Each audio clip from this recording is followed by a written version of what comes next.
Hello, everyone, and welcome to Spilled Popcorn. I can't believe we're here. It's crazy. It's amazing. Loki episode 6 has completed of season 1 of season 2. This is Spilled Popcorn, where we spill all of the best of the latest and greatest on all of the TV series going on right now with my co-host, Variant Cam. What's up? What's going on? He's not your normal Cam. I'm not the prime Cam. I'm the variant Cam. I like me better than the others. I don't know which timeline you're from, but I'm glad you're here because I think you have a lot of... Oh, the very best one. I hope you have a lot of knowledge for us tonight. Can you do that for us? I will try my hardest. I really will. It all comes down to you, and it all comes down to this one episode here. Cam, tell me, what emotion are you feeling? Or what emotion did you feel when you finished Loki episode 6? Triumph? Is that an emotion? Is triumph an emotion? You know, I think it is. I believe in you that it would be. If it's not, I felt whatever the emotional equivalent of triumphantness is. Maybe triumphant is the word. This is an emotions wheel that I'll quiz you on later. Okay. And maybe we could get deep into the triumph and where it lies on here. Yeah. I think it's probably really close to something that exists. So bravo. I feel that way as well because it felt like we were on the same journey as the Loki. Oh, we were on the pulse of it the whole way. I'm not going to sugarcoat it. Like, we were right about a ton of stuff, and that's great because it'll never happen again. And so it's good. It's good to be here. It's good to be here on the right side of things for once. It'll never happen again. That will be that close to be correct. No, is that Never. From here on out, we still want you to watch and listen, but we will be wrong about everything. In a way, it's more fun when we're wrong. I think we have more fun when we're wrong, but It's been good to be right too. So it's a win-win. Right, because we could say the most outlandish things and then be like, "Hey, got that wrong," you know? Yeah, like we were hard. We were hard on the Mephisto train. We were with everybody on that. We were like Mephisto during WandaVision. Didn't happen. We were talking about Kang during WandaVision, didn't happen. And that was fun in its own way. It really was. Yes. I mentioned to you something off air on this episode that I was like, man, I should have put this on air, but I'm going to tell you off air that Agatha was actually behind everything for the Citadel that we saw. And she's nowhere to be found in Loki. Definitely not. I think that was, I think we both knew that was a very bold prediction, but I'm glad that you shared it with me. I really am. Yes, I was hopeful. Just wanted to put the ball out there, but nonetheless, we have a lot to talk about, ladies and gentlemen. We have to talk about everything that happened in Loki season 1, episode 6, which is important because, of course, our mid-credits scene, we see that it is the first Disney Plus series in the Marvel Universe that will get a season 2. That's right. Pretty crazy. Sigh of relief there. I was a little bit worried. They were like, there had always been whispers that some of these shows would be season 2 eligible, but I was getting scared for a second there. I was like, I don't know. Are any of these coming back? And then, thank God, we got the reveal that we did. Yeah, I guess the only hope and glimmer that we would have had was that if there wasn't a season 2 announced, and if there wasn't a season 2 of Loki, that we would see one of the Marvel MCU films pick up in the TVA where Loki ends up and whatever happens with Sylvie in the Citadel. So here we go. Let's chat about it. It's time for the final time of season 1 of Loki, the unwrapping. Yes. Doesn't it just sound so good? Oh, I love it. I'll never get over it. 30 years from now, this little piece of paper will be going strong. What I love about this episode is that there are so many ties to the greater MCU. It's what Marvel does best. It's what Kevin Feige does best. It's what the entire creative team does best. We get the opening records, and I want to shout out to Nerdist on this one. The very first sound you hear is a song playing on a vinyl record or a phonograph, to which in Endgame we see Captain America and Peggy Carter dance to once he goes back in time right before he relives his entire life. So that song's playing. We get all of these other shout outs from other Marvel heroes that we've heard before. Basically, their catch lines lines. Anyone you could think of, Captain Marvel, Black Panther, Bucky shouts something, Sam Wilson shouts something from Falcon and the Winter Soldier. The list goes on. Every one of our heroes is just talking and talking and talking. It just reminds you of the connection of everything. We also get big political figures in real life speaking some of their most famous lines, like Maya Angelou and Nelson Mandela. It goes on and on and on. It's so cool. It's so cool. And then we hit the ground back at the end of time, and we see Loki and Sylvie marching into the Citadel. Immediately after that, we get horrified with Miss Minutes. Miss Minutes jump scare out of nowhere. Absolute nightmare fuel. I'll never get over that moment. Hey, y'all. I was like, ah! Yeah, such a soft voice, but the sound behind it just like stopped your heart.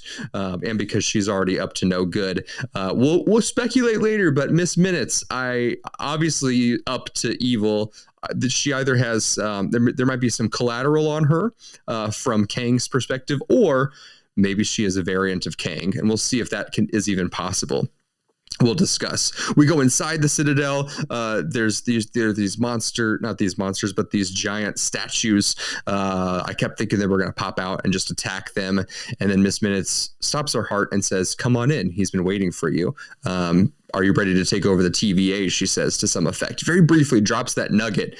And then they say, "He who remains shall meet you." They go into his office. And then we meet Mr. Jonathan Majors as He Who Remains / Kang ?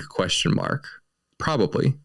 Cam, do you know anything about this variant of Kang? Is it directly, people are speculating back and forth, is it directly Kang, or is it a projection of Kang? Oh, it's definitely Kang, or okay. if he doesn't refer to himself as Kang, it's Nathaniel Richards. I mean, this is definitely one of the Kang variants. I mean, there is a character in the comics called He Who Remains who's different, but he's a completely different person. And so they seem to have just kind of like taken that timeline and made Kang that person, and as the MCU does. But yes, this is Kang. This is Kang.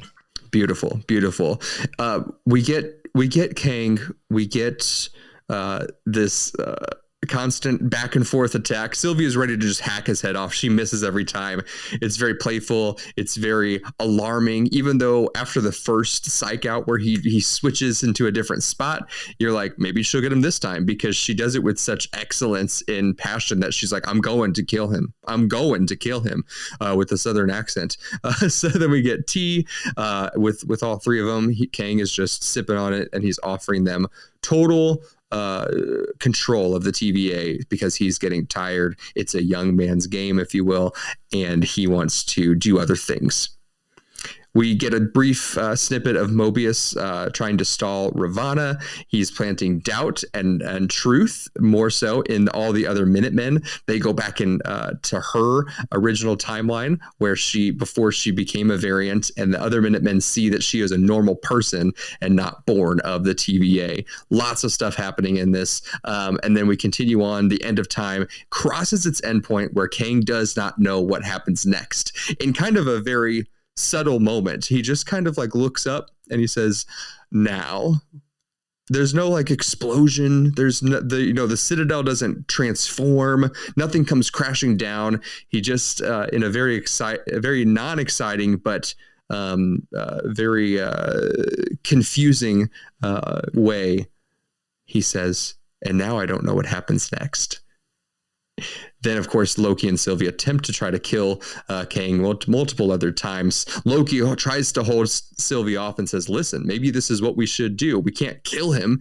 And then Sylvie sends him off back to the TVA. But where and when in the TVA is the biggest question. From the from the prime timeline, from the sacred timeline, we don't know. From a different timeline of the TVA, we don't know. And when that happens, because Mobius doesn't know who Loki is. Sylvie stabs Kang in the stomach, and Kang says something to the effect of, "This should be exciting."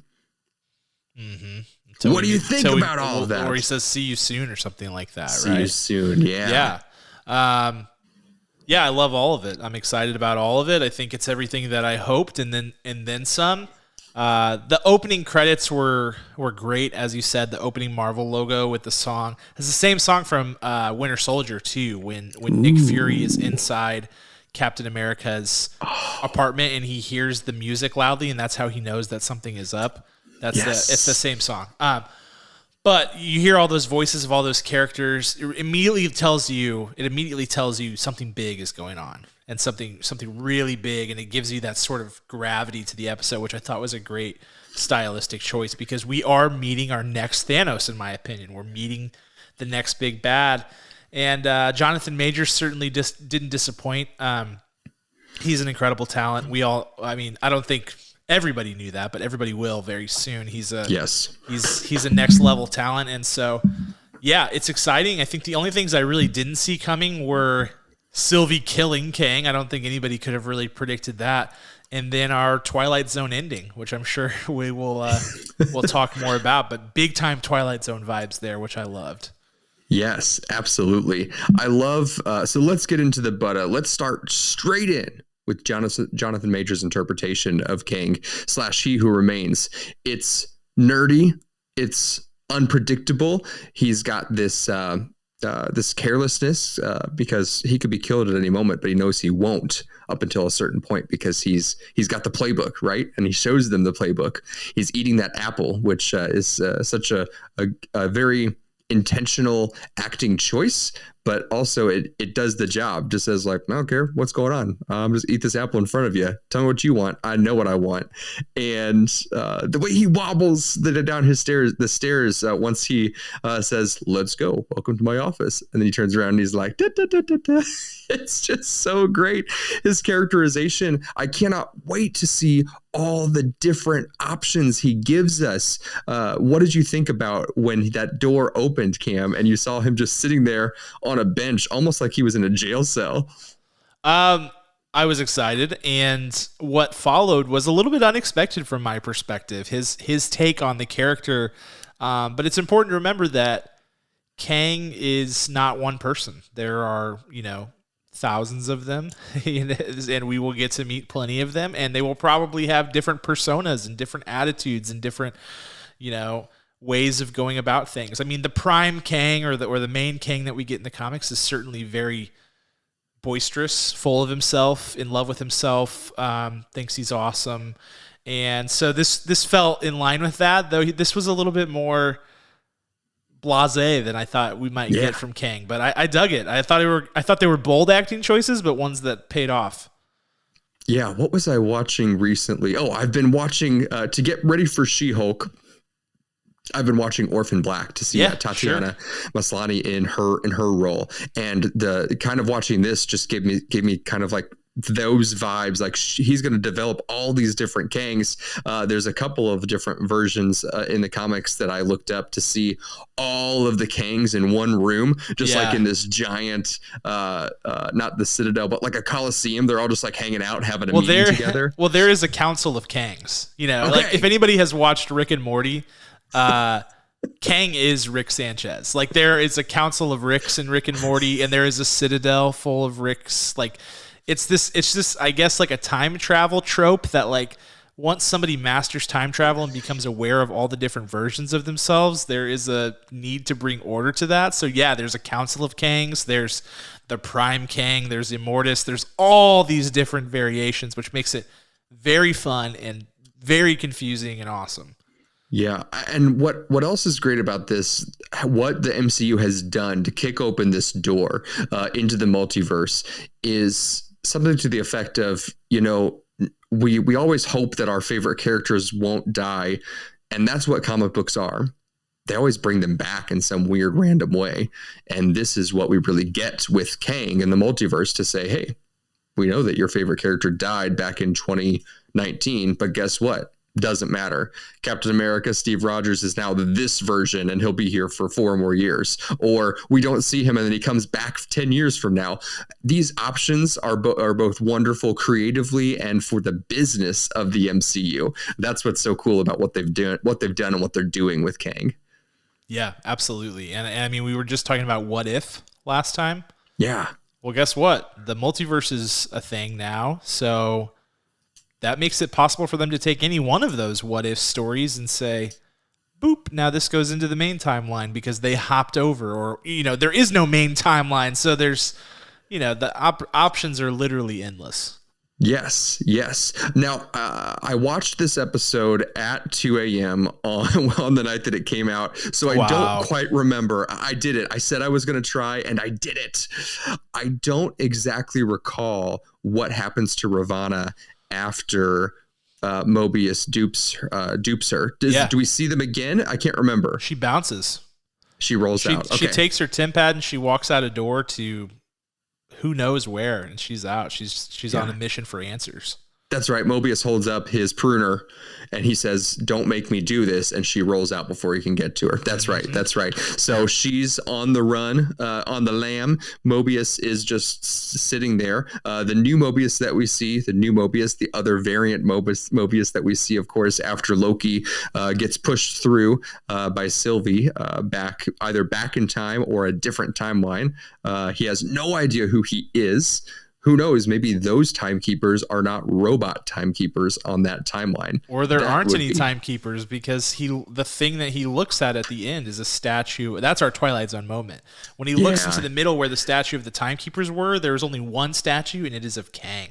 That's it. And so it's like, dun, dun, dun. Man, I love the Twilight Zone. The original Twilight Zone is so great, and it gives you that like little bit of a sinking feeling at the end of the episode, and that's what this did. I loved it. I loved it so much. It did. So do you think in that episode, let's just cut straight to speculations. We got to go because we have hours of that right now. So strap in, everyone. We're going to get to the crumbs right now with Kang as the leader of Loki's new timeline that he's currently in, gets catapulted into by Sylvie. Do you think that Kang is just like skipping around the office, or is he going different places, or is he in that little temple and you have to go to him for answers and for requests? Which do you think, or is it a combination? I don't think he's accessible in that world. Yeah. I think he's, everybody's aware of him and what he does, and maybe even has like, some sort of like subordinate relationship to him, like they worship him in some way. But I don't think he's accessible. I don't think people are having one-on-ones with him, at the TVA. I think he's behind the gold elevator doors. Set it up on my Google Calendar, one-on-one with Kang from 12 to 1. Okay. Yeah, I think that is Kang the Conqueror. Kang takes on many different monikers, but I think this is one who would call himself a conqueror for sure. And that might be the biggest bad version of him all, possibly. Could be. Quite possibly. Yeah. Yeah, I'm excited to see that version, because assuming that version is the end of Phase 4 or the big bad of Phase 4, that'll be interesting to see all of the different acting choices that Jonathan Majors plays out. How many do you think that we'll see of these different Kangs? There's infinite numbers, but if you had to guess, let's do a guess, and in 12 years we'll add it all up and we'll figure out if we're right. So you guess first. How many unique characters will Jonathan Majors have to create from now until then? So like people that he actually has to act out.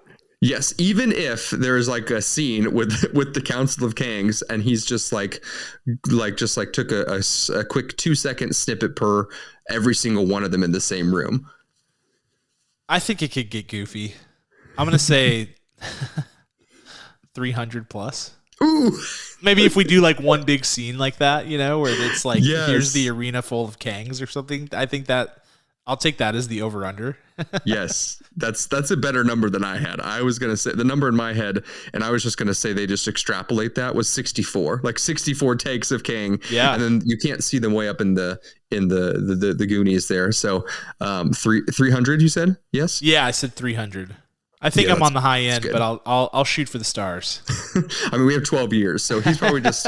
I bet his homework every night is like, okay, Jonathan Majors, you must give us a new Kang every single week, and that will translate. That'd be pretty fun. Pretty fun. Yeah. My goodness, there's so many things that people don't know about Jonathan Majors. The funny thing is that he is relatively a new talent, but hit the ground in such a groundbreaking way that I think of people particularly like Leo DiCaprio, who I hope one day would join the MCU, but not likely. I think of people like him, started as a child star, incredible as a child star, and made the transition and continues to excel and build upon his success. Jonathan Majors, you could call him a child star. I feel like we got him at 17, 18-year-old Jonathan Majors, but really his big breakout role, I believe, was in Defy Bloods. And you just continue to see him land these major roles in franchises. And he is very young. Yeah. So either he has incredible talent, an incredible agent, or both. And I think it's both. I think it's probably both. I mean, he went to Yale School for Drama, which is not, for his master's, which is not like one that you hear about all the time, but it's Ivy League. So I'm sure that's not too shabby. Yeah, so he's only been working professionally for 5 years, and he had Last Black Man in San Francisco. Yes. Obviously Defy Bloods. He's coming up in that new movie with Idris Elba, Regina King, the Western movie that's coming out on Netflix. So he'll be in that. The name is escaping me right now, but Same. He's huge. Lovecraft Country. He's Emmy nominated. Big deal. Absolutely incredible. I just can't, I know we're speculating, but I just can't wait to speculate how big of a star he'll be by the time that this is done. And I wonder if he'll be able to do other roles outside the MCU. It seems like they're more, they have more of a leash on that you can do other projects, that you can squeeze those in from here and then, which will be very, very exciting to see all of that play out. Any kind of speculation that you'd like to dive into at all, Cam? Anything you saw that you're like, we have to talk about that? Well, I think the Loki-Sylvie conflict is certainly significant, for the first time since their original, conflict where they didn't even know each other. They are at odds over this thing. And it's hard to argue with either of their points. I think the great thing about Kang, and particularly where they're going with Kang, is much like Thanos, he has a great motive. A great villain should have a great motive. And Kang maybe even more so than Thanos. You can say, he might have a point there with his whole sacred timeline thing. Like, he might have a point that things are better if the multiverse chaos is kept under control. So when Loki says, hey, hold on, let's talk about this for a second, Sylvie's like, are you nuts? I've been trying to escape this sacred timeline prison my entire life. I'm not stopping now. It's hard. It's hard to decide who's right. You can see both sides of it, and I think that's what's so compelling about the whole thing. But I think the question is, did we just see the birth of Sylvie the villain? Did we? But, her killing Kang, that's a pretty ruthless, merciless type of thing. Not something that's, we wouldn't expect from a Loki, but maybe one who's had a spiritual awakening like those two seem to have had.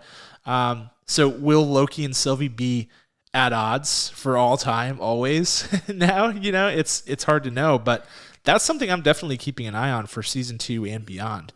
I love that. I love that you said that too, because they hadn't been fighting. There was the back and forth right at the beginning. Then they needed each other. They tried to trick each other a little bit here and there, but ultimately realized there was something greater. I love that what she says right before they start fighting is that she says, again, something to the effect of, I was pruned before you were even born. Right. Yeah. So she's like, I'm the elder here. Listen to what I have to say. Yeah. They also kissed in this episode. Yes, they did. It's like, what? Kiss. That's crazy. That's madness. I didn't know that they would go there, but they totally went there. Self-love is what it is. Something like that. So, Loki and Loki kissing. It was I kind of cheered. I don't know if it was the sleep delirium or what. I literally was like, yes. It was a great cinematic moment for sure. It really was. Yeah. It was a good moment. I'm all for it. I ship them. I don't know if people still say that, but I totally ship Loki and Sylvie. I also loved that when she did just take that sword and stab it into Kang, is that he was completely off guard, but resolved at the same time, right? Because he didn't have, his playbook had ended. He knew time had passed and he didn't know what came next. He couldn't do anything. And when he got stabbed, he was just like, here it is. Yeah. That's it. Because he couldn't do anything. That was marvelous too. But he also knew that he has like a safety net, right? Because he wasn't panicked. There was no fear. There was no anger. there wasn't joy, but there was kind of like a playful giggle he gives.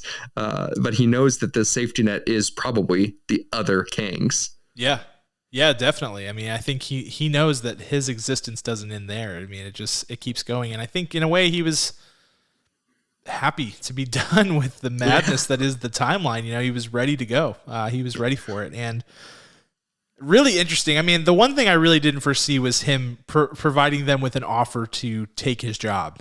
You know, that was an interesting wrinkle, and one that I was like, I wonder where this goes. You know, first you had Miss Minutes, you know, kind of the first gate, offering them everything they could ever dream of, offering Loki the throne of Asgard. I mean, for God's sake, that's been his whole thing. You know, it's such a huge deal, and he turned it down, which is obviously a great character development moment for him. But then, they get Kang's job offer, they turn it down, and we go from there. But I think the birth of the multiverse is the most significant event to happen, that will happen in Marvel, you know, post Blip. I mean, the Blip was the first big event, and I think the birth of the multiverse will be the next one. It opens up all sorts of possibilities. Yeah, I think I saw this comparison of like these stark white dominoes that we'll have to throw off to hunt it down and find it again. It's like scaled to like 1 inch, and it's a guy setting it up carefully, and then it said on it, Loki taking over New York 2012, and then it had multiverse creation, and it was like the size of a house, like to scale like on all the events in between. And it really is like that was so big to us, the 2012 Avengers, and Loki being the big bad in that movie. And here we are. Yeah, it's crazy. Here's my next big speculation, if I may. Absolutely. If you go, this is real speculation now. We're gonna get weird. If you go to Disney Plus and you go to their Marvel Cinematic Universe like little category that they have everything ordered in the timeline chronologically. And they slotted Loki in front of WandaVision and Falcon and the Winter Soldier chronologically, which is interesting for a ton of reasons, because we know that this takes place after Endgame, but time is all relative when you're talking about 2012 Loki hopping into the TVA. So it's always been a question of like, where does this actually take place? You know, where does the TVA exist? But, you know, that means maybe that the multiverse existed just prior to WandaVision and prior to the Falcon and the Winter Soldier. And what that has me thinking is, you remember when we talked about WandaVision and Ralph Bohner and how I was like, hey, maybe they will still fix this. Maybe they will make it like Ralph Bohner is in that reality the like who Peter Maximoff would be. You know, in the same way that like Loki is called Sylvie in a different timeline. Yes. You know, like have a different name. Could they still tie in those old X-Men characters? I think they definitely could. Yes, they have to. Yeah. How could they not? Because that kind of fake out is just brutal. People were very mad, myself included. I mean, it was a tough pill to swallow when you get that bomb dropped on you in the finale. You know. Yeah, episode 2, like if like by the end of that same episode that he was introduced, like whatever, just throwaway. Yeah, it's a fan just joke. No, but like in the finale makes no sense. They absolutely need to connect him. They absolutely have to bring the X-Men in, if not contractually, then I think just for the morale of us, you and I. Yeah. Well, and I mean, we know enough about the multiverse and what's going to be going on in Spider-Man to know that they're tying in not just Sony characters, but like decades old Sony Spider-Man characters. So, you know, when they're talking about characters they own now in the Fox universe, that's certainly not off limits. Like, yes, I would put if there was a way to bet on Hugh Jackman appearing in the MCU at some point right now, I would put everything that I own on it. I would. There has to be. I mean, he hung up his claws, but I think for any continuing series, you know, this I think falls under his history and his legacy that I don't think that he would pass up. I think he would do it. I think he would do it. I think just in a cameo appearance, honestly, anything. But I think he will appear at some point. I think the multiverse is the right move for Marvel to take things to the next level. I see growing sentiment that people are getting bored of superhero movies, or they're not exciting anymore, and yada yada yada. And maybe that's true, and maybe I'm just too close to it to see that. But I think Marvel still has a few tricks up their sleeve that they can use to pull people back in if that's really the case. I think what these three series, especially what WandaVision and Loki have given us, is a more cerebral look at these worlds and these universes to say, yeah, there's all these ultimate goals, but guess what? You guys have to think even harder now, because everything is not what it seems. The first kind of foundation for that was Captain America, Winter Soldier. It's like, who's this guy going around killing everyone? Oh, it's Bucky. There's a second soldier. Look out. So that alone was just fantastic. And the whole overall structure of that film is perfect. But now we have this giant universe to take hold of, and to not understand any of the inner workings and what are the rules and how people can or can't behave.